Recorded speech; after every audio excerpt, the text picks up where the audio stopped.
Bikin nangis, suamiku selingkuh dengan wanita lain. Istri justru dijadikan pembantu oleh ibu mertua di rumah sendiri. 4 tahun kemudian, mereka aku buat menangis menyesal. Ternyata, penasaran bagaimana alur ceritanya? Pelajaran apa yang bisa kita petik dari kisah ini? Tanpa berlama-lama lagi, mari langsung saja kita simak ceritanya.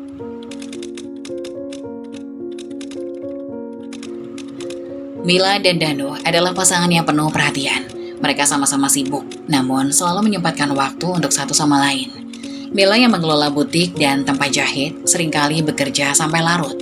Begitu juga Danu yang bekerja di sebuah perusahaan teknologi. Meski begitu, keduanya selalu punya cara untuk menjaga hubungan mereka tetap hangat. Pagi hari yang menyenangkan.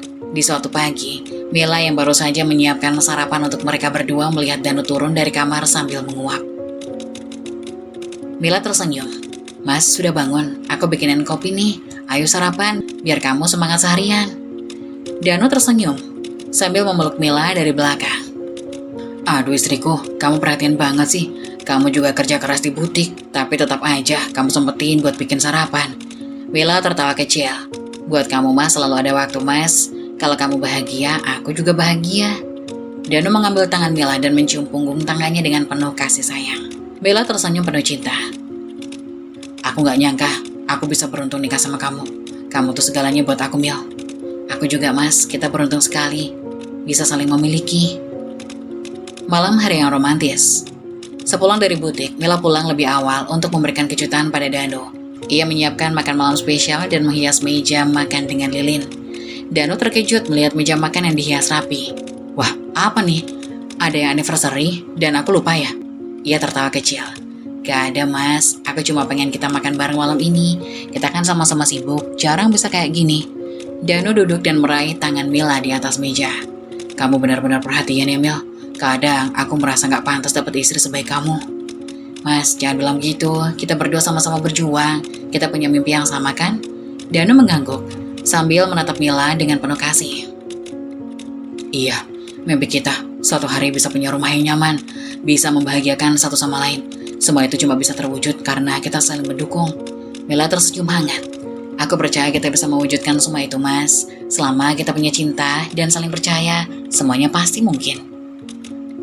Setelah makan malam, mereka duduk di sofa, berbagi cerita tentang hari mereka. Danu menceritakan rencana proyek baru di kantornya, sementara Mila berbagi tentang pelanggan butik yang puas dengan hasil jahitannya. Di akhir pekan, Danu mengajak Mila keluar untuk makan malam di restoran favorit mereka sebagai bentuk apresiasi atas usaha Mila di butiknya. Aku bangga sama kamu, Mil. Kamu kerja keras di butik, sampai tempat jahit kamu bisa berkembang pesat. Gak semua orang punya dedikasi kayak kamu. Mila tersipu. Kamu yang selalu ada untuk mendukung Mas. Kalau bukan karena kamu, aku mungkin gak punya cukup semangat. Danu tersenyum menggenggam tangan Mila erat-erat. Janji ya, kita gak akan pernah berhenti saling dukung. Kamu mimpi aku, Mil. Mila menatap Danu dengan mata yang berkaca-kaca. Janji mas, aku akan selalu jadi yang pertama ada di samping kamu. Suatu hari Ibu Mayang, Ibu Danu, datang berkunjung dengan membawa koper besar. Danu dan Mila menyambutnya dengan hangat. Berbicara sambil duduk di ruang tamu, Bu Mayang berkata, Danu, Mama pikir mau tinggal di sini beberapa waktu. Rumah kamu ini nyaman banget. Hasil kerja keras kamu selama ini akhirnya kelihatan nyata. Mila terdiam, merasa aneh mendengar ucapan itu, sebab dia tahu bahwa rumah ini sepenuhnya dari usahanya, bukan dari penghasilan Danu. Danu tersenyum. Iya mah, kita pasti senang kalau Mama tinggal di sini. Bu Mayang menoleh ke Mila. Mila, kamu itu beruntung sekali loh dapat suami seperti Danu. Rajin, bekerja keras, sampai bisa punya rumah sebagus ini. Mila hanya tersenyum kaku, tidak ingin merusak suasana. Dalam hati, ia merasa ada yang tidak benar dengan cerita ini. Tapi ia menahan diri dan tetap menghormati Bu Mayang. Di malam hari setelah Bu Mayang tidur, Mila tak bisa menahan perasaannya lagi. Ia mencari penjelasan dari Danu tentang ucapan ibu mertuanya tadi. Dengan suara lembut ia bertanya, Mas, kenapa tadi Mama bilang kalau rumah ini hasil kerja kerasmu? Bukannya kamu tahu ini dari hasil usaha kita bersama? Danu menarik nafas dalam-dalam. Mil, mungkin Mama salah paham. Gak usah dianggap serius ya. Ini bukan masalah besar kok. Mila menghela nafas bingung. Tapi mas, aku cuma ingin kejelasan. Rasanya gak nyaman dengar Mama bicara seolah-olah semua ini milik kamu. Danu mencoba tersenyum menenangkan. Ya sudah, besok aku coba jelasin pelan-pelan ke Mama. Tapi kamu gak usah khawatir, ini cuma salah paham kecil. Mila terdiam, mencoba menerima kata-kata Danu. Ia berpikir bahwa mungkin memang ini hanya kesalahpahaman. Tapi dalam hati kecilnya ada rasa tak nyaman yang terus tumbuh. Hari demi hari Bu Mayang semakin menjadi-jadi dalam tindakannya. Setiap pagi ia meminta Mila untuk menyiapkan sarapan, membersihkan rumah, dan melakukan berbagai pekerjaan rumah. Suatu pagi, Bu Mayang sambil duduk di ruang tamu berkata, "Mila, bersihin ruang tamu ya, debunya banyak. Cepetan, soalnya Danu gak suka lihat rumah berantakan." Mila yang baru saja selesai menyiapkan sarapan untuk Bu Mayang hanya bisa mengangguk. Hatinya mulai terasa berat, tapi ia tetap berusaha menjaga sopan santun. Ketika Danu pergi bekerja, Bu Mayang semakin memperlakukannya seperti pembantu di rumahnya sendiri. Bu Mayang menyerahkan setumpuk cucian pada Mila. "Ini Mila, cucian Danu sama Mama udah numpuk, cuci yang bersih ya." Mila mencoba berbicara pelan. "Bu, kita kan punya asisten rumah tangga, mungkin bisa dibantu." Bu Mayang menatap sinis. "Asisten rumah tangga nggak bisa dipercaya, kamu ini menantu. Sudah sewajarnya melayani mertua dan suami." Mila terdiam, merasa marah tapi juga tak bisa melawan karena ia tak ingin menimbulkan konflik. Ia hanya bisa menahan perasaannya mengingat posisinya sebagai menantu. Di malam harinya, saat sudah di kamar bersama Danu, Mila tak bisa lagi menahan perasaannya. Ia pun mengungkapkan apa yang selama ini ia pendam. Dengan ada suara yang penuh kekecewaan, "Mas, aku mohon kamu bicara sama Mama. Rasanya aku diperlakukan seperti orang luar di rumahku sendiri." Danu bingung. "Maksud kamu apa, Mil?" "Mama memperlakukan aku seperti pembantu, Mas. Setiap hari aku harus melakukan ini itu di rumah ini. Seolah-olah aku cuma orang yang numpang. Ini kan rumah kita, Mas." Ia menghela nafas tampak tidak nyaman. "Mil, Mama mungkin cuma butuh bantuan kamu. Anggap aja ini tanda bakti kamu sebagai menantu. Jangan terlalu dipikirin." Dengan suara bergetar, Mila menjawab, "Mas, ini bukan cuma masalah bantuan. Aku dihargai nggak sih di rumah ini? Rasanya tiap kali Mama memuji kamu, aku malah merasa semakin tak dianggap." Danu mencoba menenangkan. "Udah Mil, Mama kan orang tua. Pasti punya cara sendiri untuk ngungkapin perasaannya. Kamu kan tahu, Mama sayang sama kamu juga." Mila hanya terdiam, merasa lelah karena setiap kali ia mencoba bicara, Danu selalu membela ibunya. Meski hatinya terluka, ia tetap berusaha menghormati ibu mertuanya demi menjaga keharmonisan.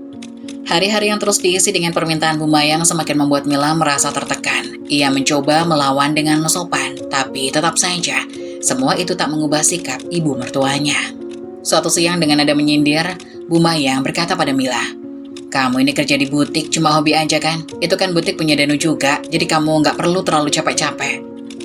"Bu, butik itu saya kelola sendiri. Saya memang ingin membantu ekonomi keluarga." "Membantu keluarga? Kalau nggak ada Danu mungkin nggak bakal ada semua ini.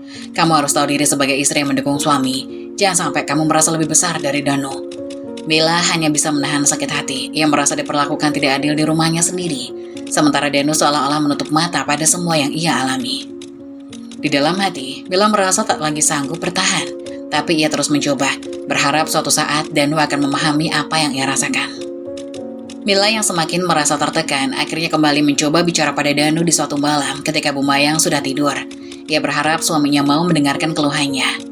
Dengan ada suara yang lirih dan penuh harapan, "Mas, aku mohon, coba bicara sama Mama. Setiap hari aku merasa semakin gak dihargai. Rasanya aku ini gak dianggap istri di rumah sendiri." Danu dengan nada tak sabar, "Mila, Mama kan gak maksud begitu. Kamu terlalu bawa perasaan. Mama cuma pengen lihat kamu bisa lebih dewasa dan tahu kewajiban sebagai istri." Mila merasa sedih dan tersinggung. "Mas, aku kerja keras di butik, bantu ekonomi keluarga. Semua itu aku lakukan untuk kita. Tapi setiap kali Mama meremehkan aku, kamu gak pernah mau pasang badan buat aku." Danu mulai marah. "Mila, jangan egois. Kamu itu sudah beruntung punya suami yang kerja keras. Gak usah banyak keluh cuma karena bantu-bantu Mama." Mila terdiam, menahan air mata yang sudah menggenang. Kata-kata Danu menyakiti hatinya lebih dalam daripada yang ia duga. Ia merasa lelah tapi tak tahu harus bagaimana lagi. Beberapa hari kemudian Mila sedang sibuk di butik memeriksa hasil jahitan sambil berbincang dengan pelanggannya. Tiba-tiba Bu Mayang datang dan masuk tanpa permisi, mengganggu obrolannya dengan pelanggan. Berbicara dengan suara nyaring, Bu Mayang berkata, "Wah Mila, butik ini kelihatan ramai ya. Ingat, ini kan juga karena Danu yang kamu punya. Kalau bukan karena statusnya sebagai suami kamu, gak mungkin kamu bisa sehebat ini." Pelanggan melirik Mila dengan rasa penasaran, merasa suasana mulai canggung. Dengan senyum kaku, Mila menjawab, mencoba tenang di depan pelanggan. "Maaf Bu, tapi saya harus melanjutkan pembicaraan dulu dengan pelanggan." Bu Mayang menatap Mila dengan tatapan sinis, tak peduli pada reaksi Mila pada pelanggannya. "Gak perlu sok profesional Mila. Aku cuma ngingetin kamu bahwa semua yang kamu punya itu ada karena Danu. Jadi jangan merasa semua ini hasil kerja kerasmu sendiri. Pelanggan Mila pergi dengan perasaan canggung, meninggalkan Mila yang menahan rasa malu dan marah di depan mertuanya sendiri. Namun ia tidak membalas satu kata pun demi menjaga kehormatan suaminya. Di malam hari, setelah mengalami penghinaan di butiknya sendiri, Mila akhirnya memutuskan untuk bicara lagi dengan Danu. Ia merasa sudah tak sanggup lagi jika harus terus-menerus diperlakukan seperti ini. Dengan nada lirih tapi penuh emosi. Mas, aku gak tahan lagi. Di butik mama datang dan bicara seolah-olah semua yang aku punya ini karena kamu. Padahal kan aku kerja keras dari nol. Danu menghela nafas kesal. Mil, kamu ini kenapa sih? Mama cuma bercanda, jangan terlalu dianggap serius. Dengan suara yang semakin emosional. Mas, ini bukan bercanda. Di depan pelanggan, Mas, di tempat kerjaku sendiri. Mama menghina dan meremehkan semua usahaku. Aku gak minta kamu berpihak, tapi setidaknya tunjukkan sedikit rasa pengertian. Jadi kamu mau aku pilih kamu daripada mama? Gak bisa, Mil. Kamu istriku. Tugas kamu itu patuh sama suami dan hormat sama ibu mertua. Mila terdiam. Merasa semakin kecewa dan tersakiti. Ia mulai merasa bahwa suaminya bukan hanya tidak berpihak padanya, tapi juga tidak menghargai perasaannya. Dengan suara pelan, air mata mulai menetes. Mas, aku juga manusia. Aku punya perasaan. Aku bekerja keras bukan buat diperlakukan seperti ini. Aku cuma ingin kita bisa saling mendukung, bukan merasa ditindas. Danu membuang pandangan, tak menggubris air mata Mila. Kalau kamu cuma mau ngeluh terus, mungkin kamu yang salah paham tentang arti keluarga. Dengan perasaan terluka, Mila meninggalkan Danu sendirian di kamar, membawa hatinya yang semakin hancur. Ia tak pernah menyangka bahwa orang yang paling dicintainya justru yang paling mengabaikan perasaannya. Meskipun merasa dihina dan diremehkan, Mila tetap bekerja keras mengembangkan butiknya. Ia menanggung semua luka itu sendirian, mencoba untuk tetap fokus pada masa depan meski hari-harinya dipenuhi rasa sakit. Mila mulai belajar memendam perasaannya dan menjaga jarak dari Danu. Setiap hari ia bekerja dengan lebih giat, berusaha membuktikan pada dirinya sendiri bahwa ia tak bergantung pada siapapun untuk mencapai mimpinya. Namun rasa sakit yang ia alami terus membekas dalam hati, sementara hubungan Mila dan Danu semakin retak dan renggang seiring berjalannya waktu. Suatu sore, Bu Mayang pergi ke warung untuk berbelanja. Di sana ia bertemu dengan beberapa tetangga lainnya yang sedang ngobrol. Bu Mayang pun tidak melewatkan kesempatan untuk bercerita tentang Danu dan kehidupan mereka. Bu Mayang berbicara dengan bangga. Anak saya Danu memang luar biasa. Dia yang bekerja keras buat bisa beli rumah ini. Mobil itu dan butik yang dikelola sama istrinya. Semua itu hasil jerih payahnya. Ibu-ibu tetangga awalnya mendengarkan dengan skeptis, tidak percaya pada cerita Bu Mayang. Wah, benar ya. Keren banget Danu. Tapi bukannya Mila juga ikut kerja di butik itu? Iya, sepertinya dia yang mengelola semuanya kan? Setahu saya, Mila kan sangat berbakat dalam menjahit.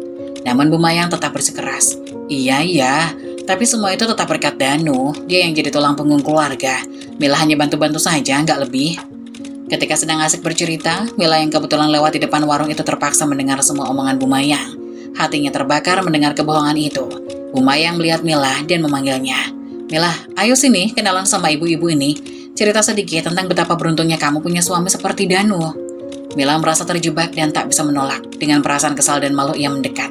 Mila dengan datar. Selamat siang ibu-ibu, maaf saya harus pergi. Bu Mayang tanpa rasa malu malah terus memaksa Mila untuk mengakui semua yang dikatakan di depan para tetangga. Ayo Mila, bilang sama mereka, semua ini karena Danu, gak usah sungkan-sungkan. Mila merasa marah dan sakit hati, dengan penuh emosi ia menjawab.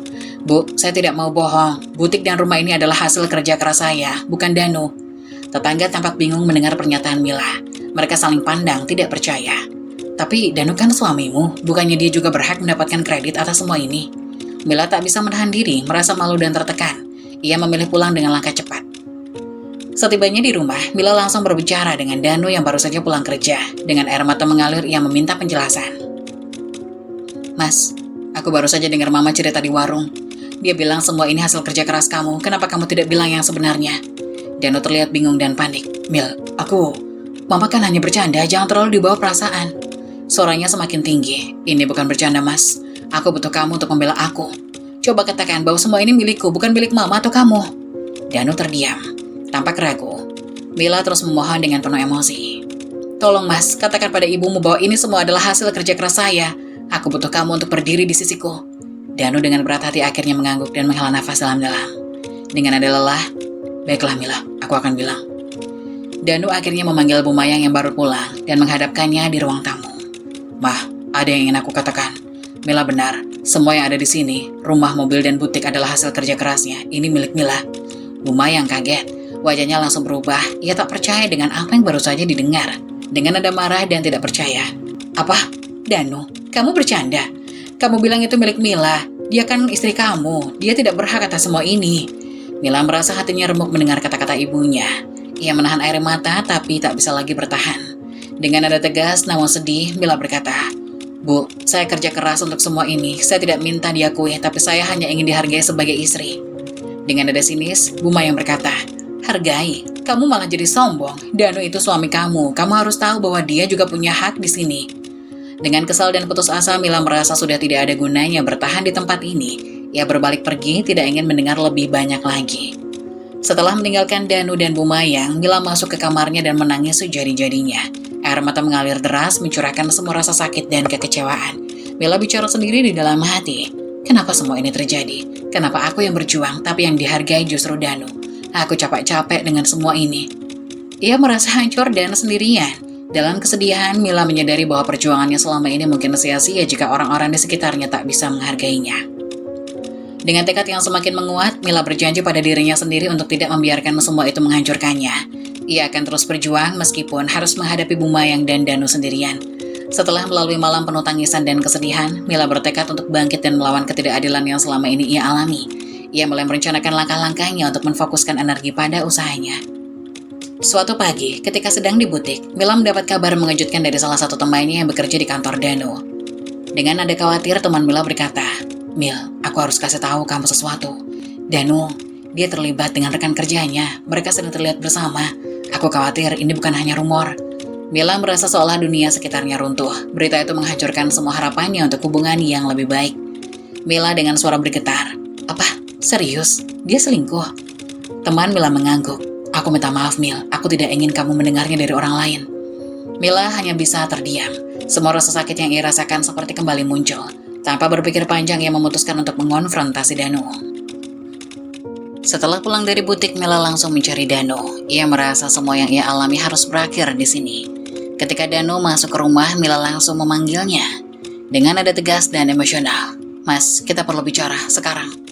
Danu terlihat terkejut, tapi kemudian berusaha tetap tenang. Ada apa, Mil? Kenapa terlihat tegang? Mila dengan suara penuh kemarahan dan air mata. Aku tahu, Mas. Aku tahu kamu selingkuh dengan rekan kerjamu. Apa kamu pikir aku tidak akan mengetahuinya? Danu terdiam, wajahnya berubah drastis. Ia berusaha membela diri. Mil, ini bukan seperti yang kamu pikirkan. Ini semua hanya rumor. Mila memotong. Cukup, Mas. Aku sudah mendengar semuanya.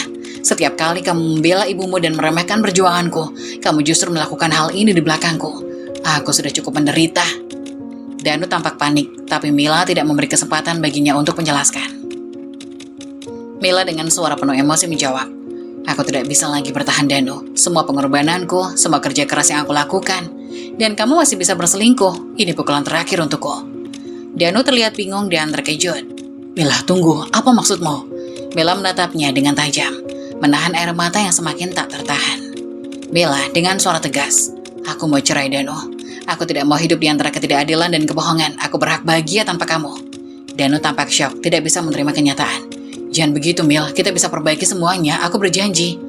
Mila menggelengkan kepala. Hatinya semakin mantap untuk keputusan ini. Tidak, Danu. Sudah cukup. Aku tidak akan lagi membiarkan diriku diperlakukan seperti ini. Aku lebih baik sendiri daripada bersama orang yang tidak menghargai dan mencintai aku. Mila meninggalkan Danu, pergi ke kamarnya dengan air mata yang mengalir. Ia merasa hatinya hancur, tapi di sisi lain ada rasa lega yang mengalir. Akhirnya ia berani mengambil keputusan yang selama ini ia pendam. Setelah berhari-hari berpikir dan merencanakan, Mila menghubungi pengacara untuk memulai proses perceraian. Ia bertekad untuk mengambil kendali atas hidupnya dan membangun masa depan yang lebih baik tanpa Danu. Di hari perceraian, Mila memasuki ruang sidang dengan kepala tegak, meski hatinya terasa berat.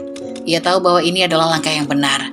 Di sana, Danu hadir dengan wajah penuh penyesalan, tapi Mila tidak ingin terpengaruh oleh emosinya lagi. Dengan suara tegas kepada Danu, ini bukan hanya soal tentang kita lagi, Danu. Ini tentang aku dan masa depanku. Aku tidak ingin lagi menjadi korban dalam pernikahan ini. Danu berusaha mendekatinya, tapi Mila melangkah mundur, menegaskan keputusan yang sudah diambil.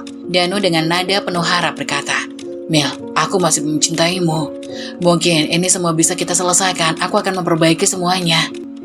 Mila dengan tatapan penuh keyakinan menjawab, cinta tidak cukup, Danu. Aku Aku butuh lebih dari sekedar kata-kata. Aku butuh tindakan, dan sekarang aku ingin merdeka dari semua ini. Ketika proses perceraian resmi dilakukan, Mila merasa seolah-olah beban yang selama ini mengikatnya telah terlepas. Meskipun hatinya terluka, ia tahu bahwa ini adalah awal yang baru bagi mereka untuk melanjutkan hidup. Dengan tekad yang baru, Mila berjanji untuk fokus pada usahanya dan membangun kembali kehidupannya. Ia akan bangkit dari semua rasa sakit dan menunjukkan kepada dunia bahwa ia bisa berdiri sendiri. 4 tahun setelah pacaran, Mila berhasil membangun karir yang gemilang. Butik dan tempat jahitnya telah berkembang pesat, memiliki banyak cabang dan menjadi salah satu nama besar dalam industri fashion. Kesuksesannya bukan hanya diukur dari pendapatan, tapi juga dari penghargaan yang ia terima dan pengakuan dari masyarakat. Di sebuah arisan tetangga, Bu Mayang duduk dengan beberapa ibu-ibu lainnya. Suasana arisan terasa hangat, namun tak lama kemudian perbincangan pun beralih ke Danu dan kehidupan mereka setelah Mila pergi. Dengan nada sinis, tetangga itu berkata, Bu Mayang, bagaimana kabar Danu? Apa dia sudah bisa bangkit setelah ditinggal Mila?" Tetangga yang lain tertawa. "Dengar-dengar Danu sekarang kesulitan ekonomi ya. Katanya bisnisnya jadi berantakan tanpa Mila." Bu Mayang berusaha tetap tenang meski hatinya terbakar mendengar omongan tetangga. Bu Mayang dengan nada defensif, "Danu masih bisa bertahan. Dia cuma butuh waktu untuk menyesuaikan diri. Mila bukanlah satu-satunya yang berperan dalam hidup kami." Tetapi, ibu tetangga yang lain tidak mau berhenti membicarakan Danu dan Mila. "Iya Bu, tapi kita semua tahu kalau Mila lah yang selama ini jadi tulang punggung keluarga. Danu dan Bu Mayang menganggap remeh dia, sekarang lihatlah hasilnya." Bu Mayang mulai merasa terpojok dengan komentar-komentar itu, tapi ia tetap berusaha mempertahankan sikap sombongnya. "Mila sudah pergi, Danu tetap anak saya, dia masih punya hak di sini." Namun seorang ibu tetangga yang lain berani bersuara lebih keras. "Bu Mayang, apa kamu tidak sadar? Danu sekarang tidak bisa memberi apa-apa. Tanpa Mila hidup kalian hancur. Apa yang masih mau dibela?" Bu Mayang merasakan tekanan dari semua arah. Ia tak bisa lagi menyanggah. Semua yang dikatakan tetangganya adalah kebenaran yang pahit. Bu Mayang akhirnya terdiam, wajahnya memerah. "Sudah cukup, saya mau pulang." Dengan langkah cepat, Bu Mayang bangkit dan pergi dari arisan. Merasa malu dan tidak berdaya, para tetangga saling memandang, menyadari bahwa ia tidak bisa membela Danu lagi. Keduanya kini menjadi bahan perbincangan hangat di lingkungan mereka. Sementara itu, di rumah Danu, ia duduk termenung memikirkan hidupnya. Semua usaha yang pernah ia lakukan gagal. Tanpa Mila, ia tidak bisa lagi memenuhi kebutuhan keluarga. Berita tentang kesuksesan Mila menyebar luas, membuatnya semakin merasa hancur. Danu bicara pada dirinya sendiri. "Apa yang terjadi padaku? Dulu aku meremehkan Mila, dan sekarang aku bahkan tidak bisa memberi makan keluargaku." Anak-anaknya sering bertanya kenapa mereka tidak lagi bisa pergi ke tempat yang mereka suka seperti dulu ketika Mila masih ada. "Ayah, kenapa kita tidak bisa lagi ke taman? Dulu kan kita selalu ke sana." Danu hanya bisa diam, hatinya terasa berat. Ia ingin menjelaskan, tapi tidak ada kata-kata yang bisa melukiskan kesedihannya. Suatu hari, Danu tidak bisa lagi menahan rasa sakit hatinya. Ia mengambil langkah untuk menghubungi Mila, berharap bisa menjelaskan dan mungkin mendapatkan kesempatan kedua. Dengan penuh harap, saat menelpon Mila, "Mila, bisa kita bicara? Aku ingin menjelaskan semuanya. Aku menyesal." Mila yang sedang dalam perjalanan menuju salah satu cabangnya menerima telepon itu dengan tenang. "Danu, apa yang ingin kamu katakan? Semua sudah berlalu, aku sudah move on. Tapi aku tidak bisa hidup seperti ini, tanpa kamu semua jadi hancur. Aku minta maaf, aku harusnya bisa lebih menghargaimu." Mila terdiam, hatinya bergejolak. Ia ingat semua rasa sakit yang pernah ia alami. Tapi di sisi lain, ia merasa ada sisi dari dirinya yang ingin mendengarkan. "Danu, penyesalan itu datang terlambat. Aku tidak bisa kembali ke masa lalu. Aku telah belajar untuk berdiri sendiri dan untuk menghargai diriku. Tapi aku benar-benar butuh kamu sekarang. Tanpa dukunganmu hidupku hancur," kata Danu dengan nada putus asa. Mila merasa hatinya teriris mendengar kata-kata Danu, tapi ia tahu bahwa kebaikan hati tidak bisa menggantikan semua penderitaan yang telah ia lalui. "Aku berharap yang terbaik untukmu Danu, tapi aku tidak bisa membantu. Ini adalah waktuku untuk bersinar dan aku tidak ingin masa laluku menghantuiku lagi." Setelah menutup telepon, Mila merasa lega sekaligus berat. Ia tahu bahwa hidupnya sekarang adalah tentang pengembangan diri dan terus maju, bukan kembali ke tempat yang menyakitkan. Mila terus melanjutkan perjalanan suksesnya. Ia membuka cabang baru dan mempekerjakan banyak orang, memberikan kesempatan bagi mereka yang membutuhkan. Ia menjadi sosok inspiratif bagi banyak wanita yang ingin berjuang demi impian mereka. Di sisi lain, Danu dan Bu Mayang terpaksa berhadapan dengan kenyataan hidup yang baru, dan mereka mulai menyadari bahwa mereka telah menyia-nyiakan Mila, perempuan yang sebenarnya adalah kekuatan di balik suksesan mereka sebelumnya. Kini, mereka hanya bisa menyesali sama keputusan dan tindakan yang telah mereka ambil. Sementara Mila terus melangkah maju membawa impiannya yang baru ke arah yang lebih cerah.